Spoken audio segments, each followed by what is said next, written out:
Revenue and business plan development is already emerging as a huge need. We are just beginning to launch these programs. We don't really understand how the markets are going to be responding, yet of necessity we must begin planning for alternative revenue sources, begin drafting business plans. It's really a question of, building and flying the plane at the same time, and that's incredibly hard for these new programs to do. SEEA is, and the DOE is working to provide resources in this area. For example, SEEA is working with Duke University to have MBA students and some of their master's students in environmental studies come in and work with us this summer to evaluate our current program designs and help us produce 4 model business plans based on the different administrative approaches that our programs are taking. So I would love to work with some Yaleys and MIT folks that might have resources and time to work with us in this, but there's a tremendous need in thinking about the business needs of these programs. Lastly, the challenge and the importance of working with the utilities programs cannot be underscored.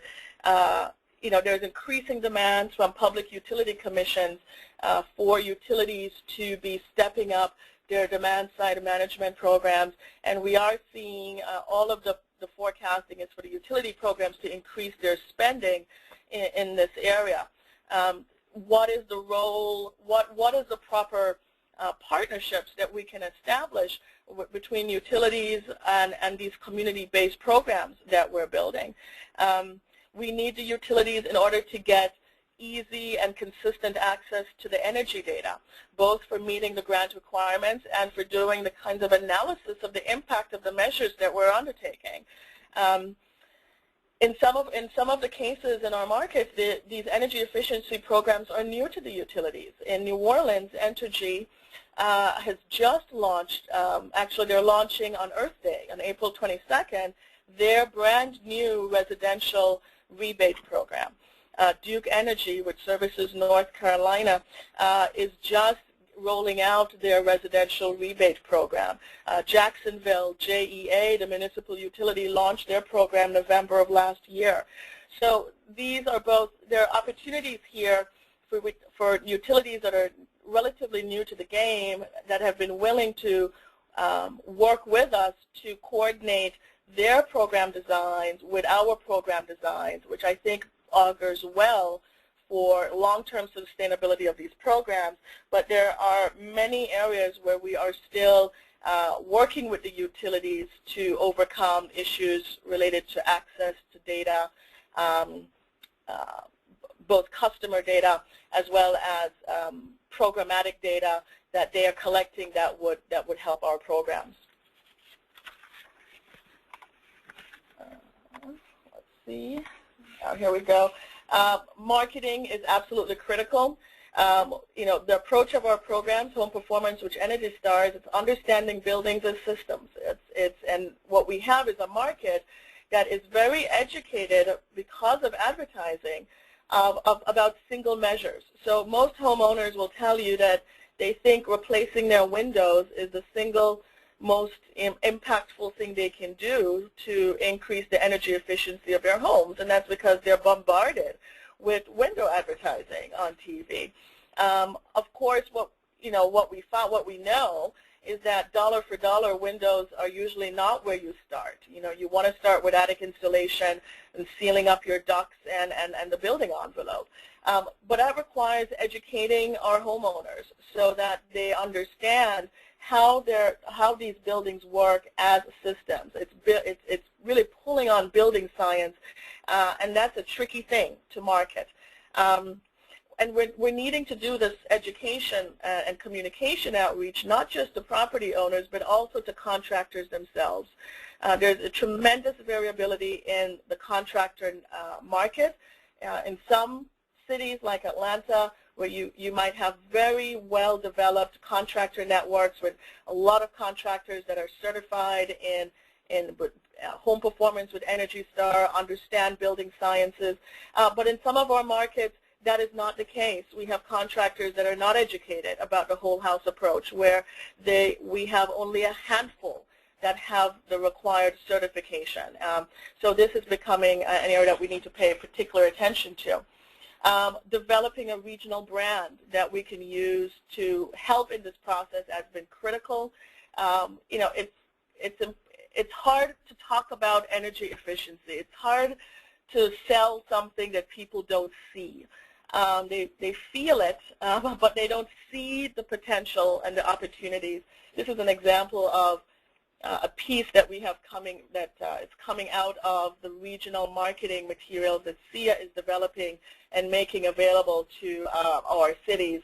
The opportunity to save is bigger than you think. It's the elephant in the room that nobody looks at or talks about. So we're trying to come up with creative ways to drive the message home. I see that I'm running out of time, so I'm just going to say very quickly that there's a lot to say about contractors and how you get that network situated to support this program. A lot of us thought, and DOE thought, that once we announced this grant, that the contractors would be falling all over themselves to come into the program, that they would see this as you know, a great opportunity to help drive customers and build their businesses. In many cases, though, what I'm seeing is hesitancy among the contractors. The Pareto principle really seems to apply, that, you know, 20% of the contractors are doing 80% of the work. I've got several of my cities that really ran out and tried to enroll as many contractors as they could, because we really thought the contractors would be the most effective ways of marketing the program. And they would have 20 contractors enrolled in the program, but only 3 or 4 that are really stepping up and being active in the program. There's a lot of work that we need to do as well to ensure that they get the certifications required so that we can do the work to meet the quality standards that are absolutely necessary to ensure health and safety, as well as to realize the energy savings that we hope to get. The picture here, in case it's confusing, someone told me it was confusing at the last minute, is Goldilocks. You know, we're trying to build these programs, and we've got to get it just right. You know, there are a lot of too hot, too cold lessons that we're picking up here, and that is having some impact on the ability of our programs to get quick uptake out the gate. But we are making necessary adjustments, and we're very, very hopeful that the next 2 to 3 months is going to really begin to show us that all of the hard work that we've invested to this point is going to start paying off. Rashek, with that, I think I'm going to stop speaking to ensure that we have enough time for any questions that there might be. Okay, thank you, Tamara, for that. Really appreciate that. If the audience would type in any questions they have into the questions panel, that would be great. We'll try to answer as many of them as we can. But we'll throw out one to begin with. Some of our audience members have asked about public sector buildings. Are they included in part of this program to reach 10,000 buildings? Typically, no. Many larger cities receive EECBG funding, energy efficiency and conservation block grants that are awarded to cities based on their population size, so it's not competitive.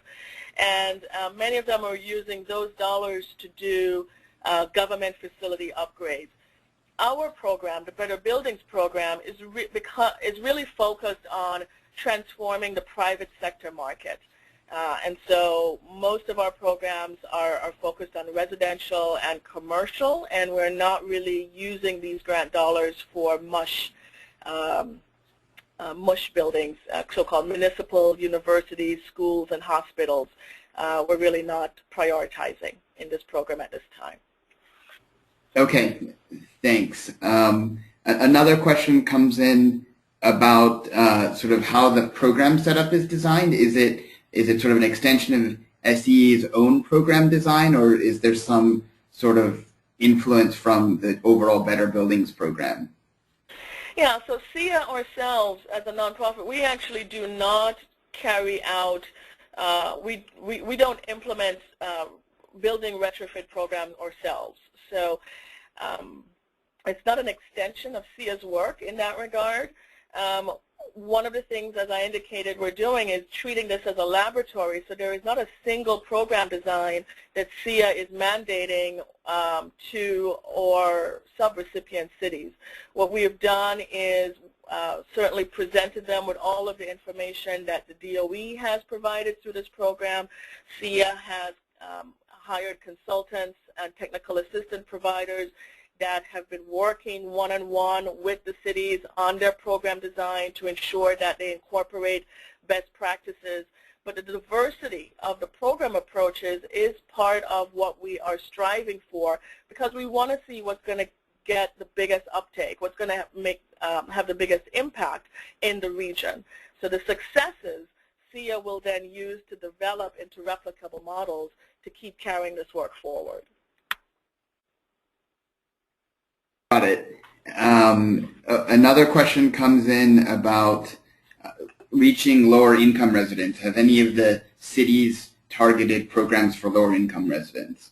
Yeah, thank you. That's a good question. You know, before the Better Buildings program, there was the Weatherization Assistance Program, which targeted low-income homeowners and provided direct grant subsidies, if you will, to assist in upgrading their homes, making them more energy efficient. The Better Buildings program's primary goal is market transformation.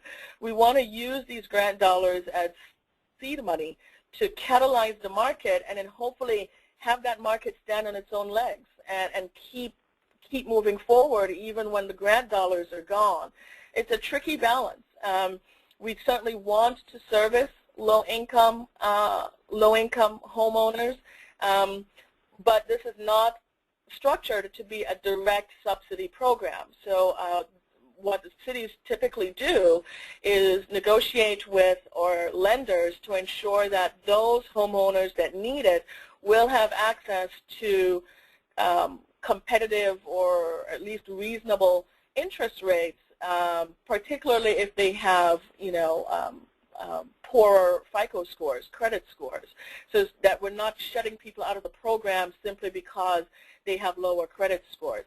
So this is where the regional financing that we provide becomes important, because we are using some of our dollars to actually buy down the risk to the banks that might come from extending financing to those groups. And so that's something that SEEA is doing on the regional level with lenders, and some of our cities are already doing with local lenders.